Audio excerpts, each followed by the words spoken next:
said, because I was also the ordnance officer on the day, unfortunately, because bombing was my deal. And so I said, you can find somebody that's satisfactory for you and it's qualified. We'll see what we can do. And turned up with Dean come out and so forth, and they knew him because they were at the same base, you know. So they lived together no matter what basis. And so we accepted him, or I accepted him, and I asked the colonel, and he said, fine, it's up to you. You're the ordnance man, so you got your people to fly with, and that's it. Okay, all right. All right, And so so Ben that's, was on a mission. That was like his first mission with us. It was our fourth mission. all right, and so when was that? Was that the end of January or early That February? was in April. Oh, I'm sorry, April, so it's all the way in April, okay. Yeah, well, with him, we started right away with our missions and so forth. Okay. Yeah, but the mission we're talking about, where Ben came in, this was in April. Okay, all right, so it's April of 44. 44. Okay, all right, so on this, is this the fateful mission or the event? This is It's it. the only mission they flew That's the only together. mission he flew with us. Oh, I see, okay. Yeah, he was right. That was the beginning of his thing too. He started around April and finished after D-Day, probably in 3 weeks after D-Day. He was done. He'd had his 30. He got his 35 missions. or 35 missions by then? Actually 30.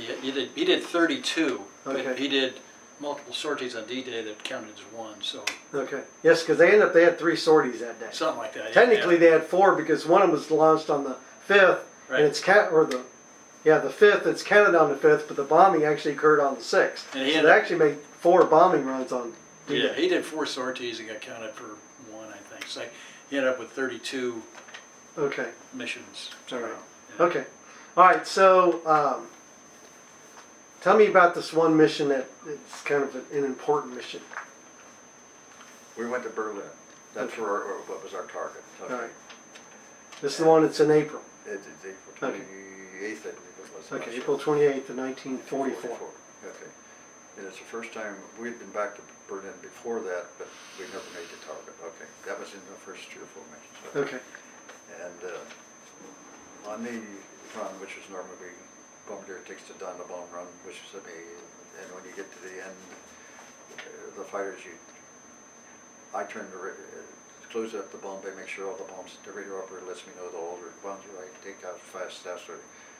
I get the thing set up so we can make a turn, start to turn the things over, and start diving out, and give it to the pilot at the same time. Okay. Okay. And he takes over. But unfortunately, in this particular case, there was a shell came up into the plane that bothered both the co-pilot and the pilot. Okay. And I was the only officer that's got. Want me to help you out a bit? Go ahead.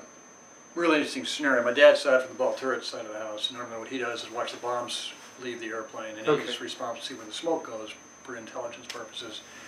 He noticed shortly after the bombs were dropped, and typically what will happen is Chuck's up there, and at the IP he takes control of the airplane, has an autopilot control in his bombardier spot, and he takes it over from the pilot, drives the airplane in, centers everything, drops the bombs, and turns the airplane back over to the pilot. So typically, as Chuck was saying, the airplane will bank and descend to get out of the flak. We already set it up to Right. So- knowing it, that's what you do, the conversion, because the flak will be right there. Right, When and, it's and in so flight. as soon as he turned that airplane over, though, and my father noticed that the airplane just kept turning, And we rolled right over. rolling over like this. And Dad said he looked up, the airplane's upside down, and he counted the motors, 1, 2, 3, 4, which is good, because usually if you get 4 motors, you can do something. What had happened was a piece of flak had come up through the floor, took out part of the pilot's face. He slumped over on the controls forward and right, which took the airplane like that. So that tipped And he it. was slumped over then. So Chuck's down as a bombardier, and he saw that whole thing too, and he surmised what had happened.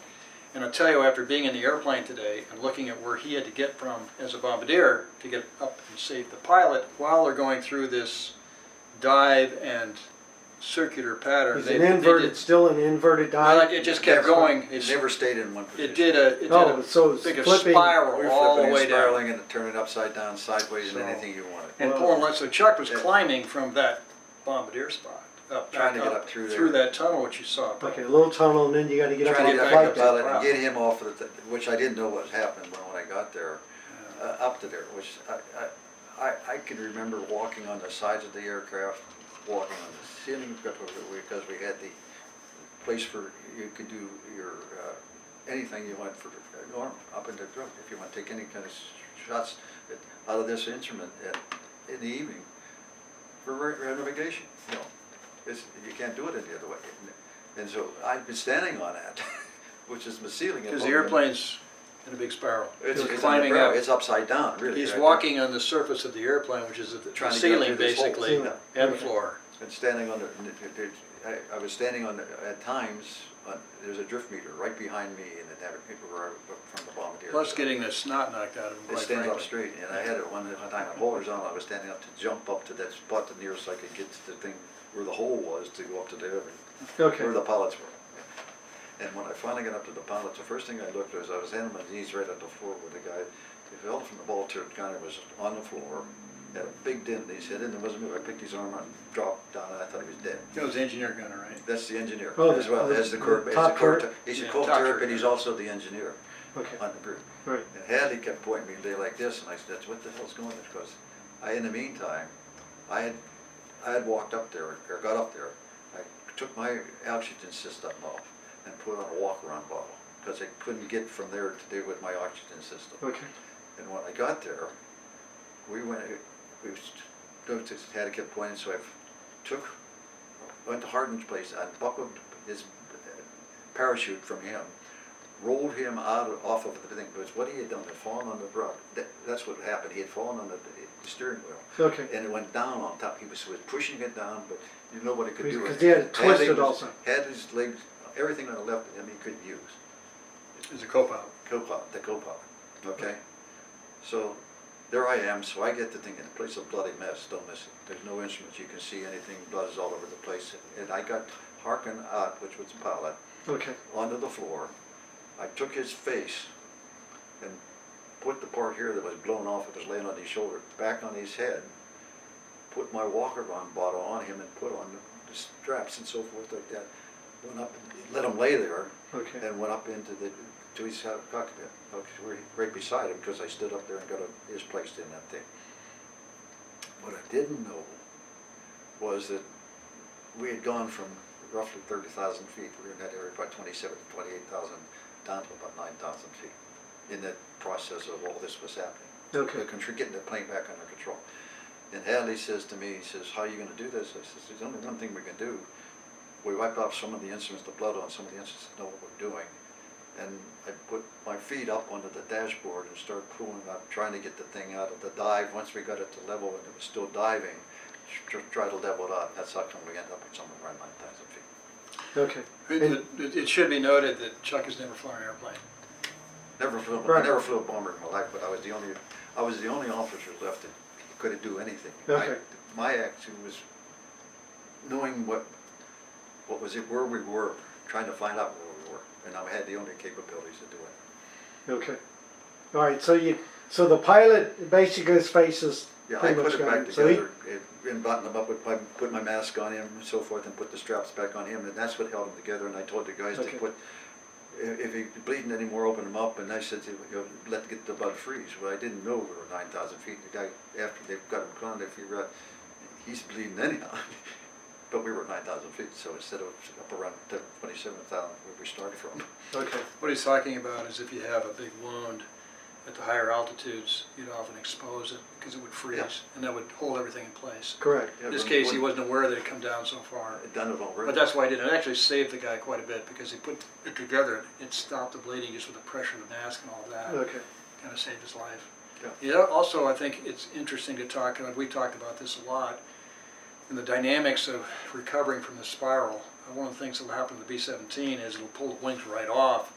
When the airplane, you start getting out of the dive, and as you get to the turning capacity of the airplane, it'll start digging heavily and pulling so many G's, the wings will snap off. So Snap them off. first they have to pull, and then they have to push. So he was pulling it first, and once it started recovering rapidly, he had to push on the controls so it didn't come out too quickly and snap the wings off, which he Okay. did. Now this is with a co-pilot who had a badly injured leg, couldn't help him, but could advise He him. could on give what me he needed to do. information, Yeah, but he couldn't do Okay. anything. yeah, and that's, Couldn't they help worked as a himself. team really well during that. Were the co-pilots, was his arms or hands incapacitated also? His left side completely was. So he was composed. Arm, leg, and everything, and All right. couldn't do anything. couldn't do anything except, the only arm he could use is right, and he had no pressure, and everything he could do. His body was the way it was set up, but it's just, was not. Okay, where, just kind of, because I'm trying to vision, where did this, it was the flak that exploded. I don't know whether Was the it- shell exploded in the cockpit or went on through, but the flak was in the heads, in his hat, and it backed and so forth, and it laid open Harkin's head, Okay, and things like that. And there was flak and pieces of metal in the, it was all flak, don't misunderstand me. I don't know how the shell, when the shell or where the shell exploded, and like Okay. that. But there was flak all through the mess of, was in that cockpit, if you can all right. remember. Do you remember where the exterior hole came from? Where the It came exterior, from the, down in the floor. It so came up from the came floor. up from the floor, so, which is really back immediately behind your workstation, right? No, it was between them, the pilot and the co-pilot. Yeah, behind his workstation, yes. Okay, but what I'm He's saying waving. is, you're up in the bubble part, Yeah, and the bombardier is in the bubble, and then you have the navigator right next to you, and then there's kind of a bulkhead. And so did the blast come up behind that bulkhead up to came the behind, flight deck? it came up, the pilot and co-pilot are up higher than Yes, we sir. are. And the thing came up the floor between them and the top turret gunner, which were the engineers. That's why Okay. the engineer was involved in All it. right, that's why the engineer was equally He was injured. out, I thought he was but- dead because whatever hit him, caved the metal, he had a hat on. They had it, those shouldn't- metal helmets, A metal right? helmet on it, but it wasn't like anybody else, but I thought he was dead. So when I touched him, pushed him out of the way, I just picked his arm, dropped it down, and it just fell right on that pit. And that's before I took Harkin off. He was hanging over his arm and so forth, and I don't know where he was sitting. It happened when he was standing up or what in the boat, but he was on the floor when I went up there. Okay, all right. So now you're in the cockpit, you've gotten the plane Level. level without tearing off the wings, Right. and you're at 9,000 feet. So what did you decide you need to do at that point? The pilot, the co-pilot is actually giving you some directions, some No, instructions? I took all the drinks. Hadley was only talking, what we were talking about, we wanted to get down to somewhere around 140, 150 mile an hour. That's it, he told me Okay. that. We got the directions from what instruments we needed, and I told him what I wanted, okay. And the engineer there started busting off stuff on the cockpit that had bloody mess Okay. to find out what you want. And one of them was a compass and so forth like that, and the other Okay. one was an altimeter, and that's when we found out we were about 9,000 feet, and Okay. so forth like that. And But from you'd that idled time- back the engine so you didn't have as much thrust Well, on we it? went back, that's right. Okay. We worked with the engines, then we get them down around 140 mile an hour. The only trouble was we were heading due south. When this Okay. all came, when they were in result. We had left the target of Berlin, and when we got the reading on the compass, after we cleaned it up, we were headed for due south. Okay, Okay. I made up the mind that I had to go back and get my paperwork, which was down in the Senate, worked out, and we got the commission to work out a setup to try to get from there back to England. okay. Well, where's the navigator at this point? Sitting in the corner, and I don't want this for public, because sitting in the corner, not knowing a damn thing about Don't it. cut that out. He Okay, went- so he's like frozen in fear He- for what's happening. He had a problem, let's put it that way. Okay, no, that's fine, it's okay to, I don't, you don't want to, I don't know what would happen to him or why it was that way, but he was out. okay. I mean, He was there. like in state of shock, He was in a state of shock, total that's state right. of shock, and that's okay, I mean, there's nothing There wrong. was nothing wrong with it, he just couldn't, he was all bundled up, he went right in the corner between him and I. Okay, no, that's okay, that Okay, happens. That's what I'm saying, I don't, no, 'cause The interesting part everybody, was- You can't fault him at all everybody for that. reacts different in something like That's that. correct. I think one of the things that's interesting here is that, you know, Chuck had to go down and get his things from the bombardier station. Well, the co-pilot taught him how to turn on the autopilot at the pilot station, which they did, which Yeah. allowed the airplane to fly, because the first officer, the co-pilot, was unable to fly the airplane. Correct. So he gets his stuff, So- comes back up and starts this odyssey that you'll describe about the navigation part. Yeah, yeah. All right, so when you put it on automatic pilot, what altitude were you at that time? Still heading south?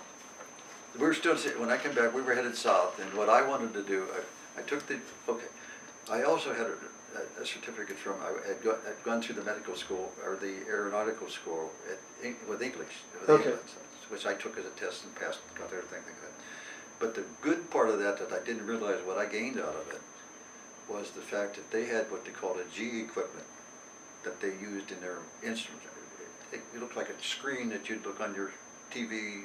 Only thing it showed you your geometry, the numbers of mathematical north, south, and east, all the elements of where you are purposely, if you could